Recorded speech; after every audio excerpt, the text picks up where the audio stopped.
Hello दोस्तों, नमस्कार। जय श्री कृष्णा। जो मैंने पिछला जो वीडियो बनाया था वह था कि चिंता संपूर्ण रोगों की जड़ है।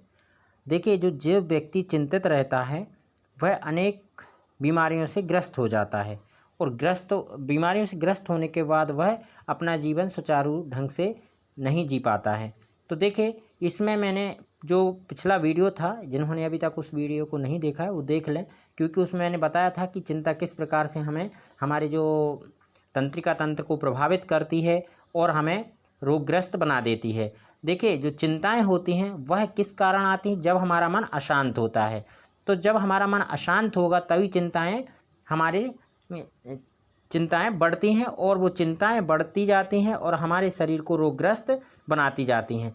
तो देखिए, कहीं ना कहीं इस कड़ी में जो शांत मन, जो यदि हमारा मन शांत रहेगा तो चिंताओं पर काबू किया जा सकता है। जब चिंताओं पर काबू किया जा सकता है तो हमारे जो अंदर रोगों से लड़ने की क्षमता है उसको बढ़ाया जा सकता है। तो देखिए, जो इस वीडियो को आप कृपया पूरा इसलिए देखें क्योंकि ये बहुत महत्वपूर्ण होने वाला है, क्योंकि इसमें मैं आपको ये बताऊंगा कि हम अपने मन को शांत किस प्रकार से रख सकते हैं और चिंताओं पर काबू किस प्रकार से पाया जा सकता है। जब चिंताओं पर काबू पा सकते हैं तो हम स्वस्थ और हेल्दी रहेंगे। ठीक है, तो इसमें मैं आपको यही बता रहा हूँ कि यह हमारे रहन सहन पर किस प्रकार से प्रभावित करता है। ठीक है, तो देखिए, इसमें मैं जो बता रहा हूँ कि जो आजकल की जो जीवन शैली है बहुत तनावपूर्ण हो गई है।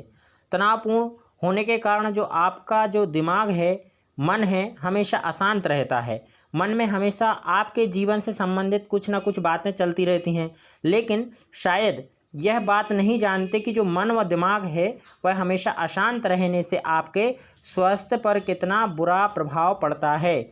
High blood pressure, low blood pressure, सिर दर्द आदि समस्याएं हो सकती हैं। ये किस कारण हो सकती हैं? जब आपका मन अशांत रहता है। चिड़चिड़ापन हो सकता है ना। आप किसी को सही तरीके से जवाब नहीं देंगे, जिससे आपके अपनों से दूरियां बनती जाती हैं।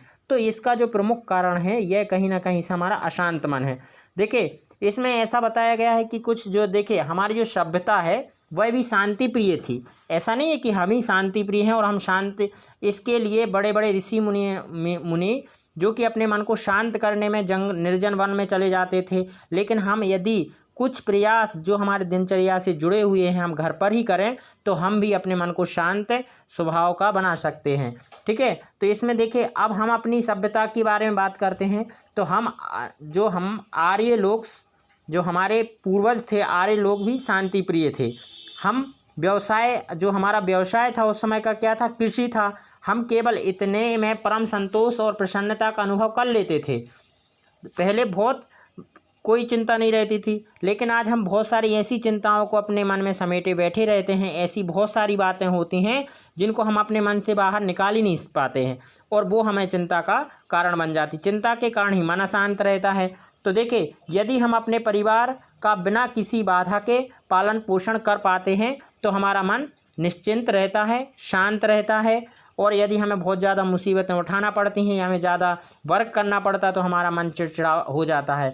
तो देखिए, ऐसी जीवन रचना में हमारे पास पर्याप्त पहले अवकाश ज़्यादा रहता था, समय ज़्यादा रहता था, लेकिन अब हमारे पास अभी समय का अभाव हो गया है। तो इसमें मैं आपको मन को शांत करने के कुछ उपाय भी बता रहा हूँ। ऐसा नहीं है कि वो केवल आपको ये बता रहा हूँ कि ये जो मन है वह अशांत किस प्रकार से हो जाता है। यदि आपको कोई कुछ बुरी बात बोल देता है या कुछ इस प्रकार की बात आपके मान सम्मान को ठेस पहुंचती तो आप चिंताग्रस्त हो जाते। कुछ ऐसी बातों को सोचकर भी चिंताग्रस्त रहते हैं या मन को अशांत कर लेते हैं। समझ लीजिए कि बैठे बैठे सोच रहे हैं कि हमें वहाँ इतना इतना प्रॉफिट होने वाला था और किसी कारणवश ऐसा नहीं हो कि वहाँ हमें लॉस हो जाए, तो बैठे बैठे मन में ही हम उसमें विजय भी प्राप्त कर लेते हैं, वहाँ पे घाटा भी सहन कर लेते हैं। तो हम कहीं न कहीं से अपने मन को अशांत कर बैठते हैं। तो कहने का मतलब, हम ऐसी फालतू बातें ना सोचें, ना उन पर ध्यान दें जिससे हमारा मन अशांत हो। हम जब ज़्यादा से ज़्यादा सकारात्मक विचारों को अपने दिमाग में रखें।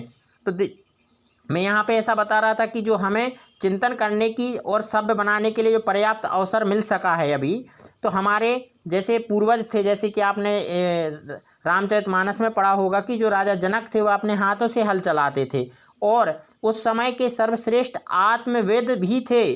यहाँ आरंभ से ही ऋषि मुनियों और योगियों का अभ्युदय हुआ था। वे लोग आरंभ से ही जानते थे कि यह संसार झूठा है, यह मिथ्या है, लड़ना झगड़ना बेकार है। जिस आनंद की तुम खोज कर रहे हो वह तो केवल शांति में ही निहित है। यदि मन शांत है तो ही आप सब कुछ कर पाएंगे। यदि मन अशांत है तो आपका जीवन जीना एक बोझ हो जाएगा, आप उसको प्रसन्नतापूर्वक नहीं जी सकते हैं, आप जीवन का आनंद नहीं उठा सकते हैं। यदि आप चिंताग्रस्त हैं, आपका मन अशांत है, जिस आनंद की तुम खोज कर रहे हो वह तो केवल शांति में ही निहित है और वह शांति निहित है दैहिक, अपने जो दैहिक मतलब जो शारीरिक होता है, सुख भोगों के परित्याग में। जिस सुख के पीछे हम दौड़ लगा रहे हैं, दिन रात उसके पीछे भाग रहे हैं, इसका यदि हमने परित्याग कर दिया तो हम एक शांत स्वरूप जीवन जी सकते हैं और आनंद का जो वास होता है मानसिक उन्नति और बौद्धिक विकास में है, ना कि शारीरिक भोगों में। हम शरीर को सुखी बनाने के लिए शरीर के जो भोग विलास की जो वस्तुएं हैं उनको प्राप्त करने में अपना पूरा समय बर्बाद कर देते हैं और उन्हीं के कारण हमारा जो मन होता है अशांत रहता है। और इन आत्मवेदों, क्योंकि जो मन को शांति होती है वह हमें ज़्यादा से ज़्यादा जो आरामदायक वस्तुएं होती हैं उसमें नहीं मिलती है। हमें जो मन को शांति मिलती है वह अंदर आत्म ज्ञान से मिलती है। जो हमारा ज्ञान होगा, यदि ज्ञान का विकास होगा तभी हम शांत और प्रसन्न रहेंगे, ना कि शारीरिक भोगों में। इन आत्मवेदों ने ही जंगलों को कृषि योग्य बनाकर सभ्यता का विस्तार किया था। पहले भी लोग बागवानी करते थे, अपना समय ज़्यादा से ज़्यादा प्रकृति के समय में बिताते थे, प्रकृति के साथ बिताते थे, तो उस समय के लोग मन को शांत रखने में सफल रहते थे, एक अच्छा जीवन जीते थे, दीर्घायु होते थे। और देखिए ये तो बातें हो गई पहले समय की, लेकिन आज की जो दिनचर्या है इतनी व्यस्त हो चुकी है कि हम अपने लिए समय नहीं निकाल पाते हैं, तो अपने परिवार, अपने रिश्तेदार या बहुत सारे लोगों के लिए समय निकालने की तो बहुत बड़ी बात हो जाती है। यदि हम कहीं जाते हैं या कुछ काम करते हैं तो चलते चलते बातें करते हैं, चलते चलते मतलब बहुत सारे ऐसे काम होते हैं जिसमें हम समय के अभाव के कारण उनको अपने अनुसार ढालने की कोशिश करते हैं। तो देखिए मैं यहाँ पे ये बात बता रहा था कि देखिए ये बातें तो हो गई दिनचर्या से संबंधित, लेकिन हम अपने मन को शांत किस प्रकार से रख सकते हैं। तो देखिए सबसे पहले जो बात है इसमें कि मन को शांत रखने में कुछ मैं जो उपाय बता रहा हूँ यह आपके मन को शांत रखने में आपकी मदद ज़रूर करेंगे। देखिए जैसे कि पहला जो मैं बता रहा हूँ आपको, मन को शांत करने के लिए सबसे पहले आप गहरी सांस लेने की एक्सरसाइज करें। सबसे पहले गहरी सांस लीजिए।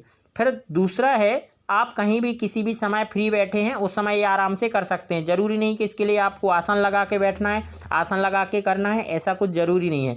और यदि आपके पास फ्री टाइम या समय पर्याप्त रहता है तो ओम का उच्चारण भी कर सकते हैं। और जो मन को विचलित करें ऐसे लोगों से दूरियां बनाकर रखें जो आपको बार बार कुछ ऐसी बातें याद दिला देते जिससे आपका मन विचलित हो जाता, आप चिंताग्रस्त हो जाते हैं या उसके बारे में ज़्यादा सोचने लगते, तो ऐसे लोगों से दूरियां बना के रख लें। ठीक है, ये हो गया। उसके बाद जो फोर्थ वाला पॉइंट बता रहा हूँ कि किसी शांत दृश्य पर अपना ध्यान केंद्रित करें। कुछ जैसे आपके घर के पास घर में जो सीनरी है या कहीं आसपास कोई कहीं प्रकृति का बहुत अच्छा दृश्य है तो उस पर आप अपना मन टिका के रखें या उसको उस पर ध्यान केंद्रित करें। और फिर उसके बाद जो फिफ्थ है, इसमें रोज़ाना व्यायाम करें। व्यायाम बहुत ज़रूरी है, व्यायाम करेंगे तो आप अपने मन को कंट्रोल करने में सफल हो सकते हैं। और पसंदीदा जो गतिविधियां हैं, जैसे कि आपके खाना पकाने में किसी का मन लगता है, खेल खेलना, किताबें पढ़ना या पेंटिंग करना या घूमना या सुबह सुबह वॉकिंग करना, ये बहुत सारी बातें हो सकती हैं जो आप कर सकते हैं। इससे आप मन को शांत करने में काफ़ी हद तक सफल हो सकते हैं। उसके बाद जो नेक्स्ट पॉइंट मैं बता रहा हूँ, प्रकृति के साथ वक्त बिताएं। जो प्रकृति है, जैसे आपने देखा हो गार्डन घूमने जाते हैं तो वहाँ पे घूमते हैं, उसकी प्रकृति की सुंदरता को हम ऑब्जर्व नहीं करते हैं कि जो पत्ते हैं किस प्रकार से भगवान ने कलर भरा है ना, या जो फूल हैं फूल की संरचना कितनी सुंदर है, या जो हवा चल रही मंद मंद सुगंध बह रही वो कितनी सुंदर है। इसके बारे में हम थोड़ा दिमाग लगाएं या उसके बारे में हम थोड़ा चिंतन करें तो हमारा मन शांत होगा। और घूमने की आदत तो सुबह सुबह घूमने की आदत डालें। और सुपाच्य, ये बहुत महत्वपूर्ण है, सुपाच्य व हल्का भोजन खाएं। ज़्यादा गरिष्ठ भोजन करेंगे तो इससे आपका स्वास्थ्य बिगड़ सकता है और फिर तो आप और मन अशांत हो जाएगा। ठीक है। उसके बाद और एक बहुत अच्छी बात है कि धूम्रपान का त्याग कर दें। जैसे सिगरेट है व शराब है, इनसे बिल्कुल दूरियां बना लें। ठीक है। और ज़्यादा से ज़्यादा पानी पिएं, ये भी आपको मन शांत करने में बहुत महत्वपूर्ण भूमिका अदा करते हैं। ज़्यादा से ज़्यादा पानी पिएं। और जो आपको एक बहुत महत्वपूर्ण और बात बता रहा हूँ जो कि बहुत महत्वपूर्ण है, वह है पर्याप्त नींद लें। यदि हम नींद पूरी नहीं ले पाते हैं तो हमारा मन चिड़चिड़ापन हो जाता है, हम अवसादग्रस्त हो जाते हैं और बहुत सारी बीमारियों को जन्म दे डालते हैं, जिससे हमारा मन फिर शांत हो ही नहीं सकता। तो इसके लिए पर्याप्त नींद लेना बहुत ज़रूरी है। और अकेले में समय बिताएं या फिर अपनों के साथ बिताएं। आपको लग रहा है कि हम सबके साथ में हम जो मन है वह ज़्यादा उद्विग्न हो रहा है या हमारा जो मन है वह शांत नहीं रह पा रहा, तो हम अकेले में कहीं जाके एक निर्जन स्थान में बैठ के अपने उस बातों पर मंथन करें या अच्छी बातों को दिमाग में रखें, तो इससे हमारा मन शांत रहेगा। और ऐसी बातों को भुला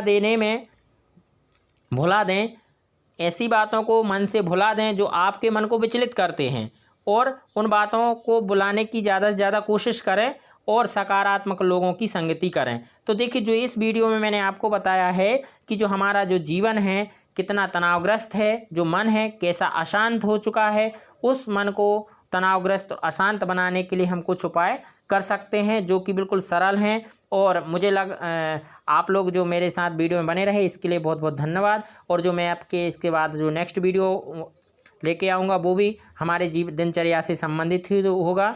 और आप लोगों का मुझे बहुत बहुत सहयोग प्राप्त हो रहा है। तो जिन्होंने अभी तक मेरे इस चैनल को सब्सक्राइब नहीं किया है तो वो सब्सक्राइब कर लें, ताकि जो मैं नेक्स्ट वीडियो अपलोड करूं तो वो आपको आसानी से प्राप्त हो जाए। ठीक है। तो आप वीडियो में बने रहे इसके लिए बहुत बहुत धन्यवाद। अब नेक्स्ट वीडियो में मुलाकात होगी। जय श्री कृष्णा, राधे राधे।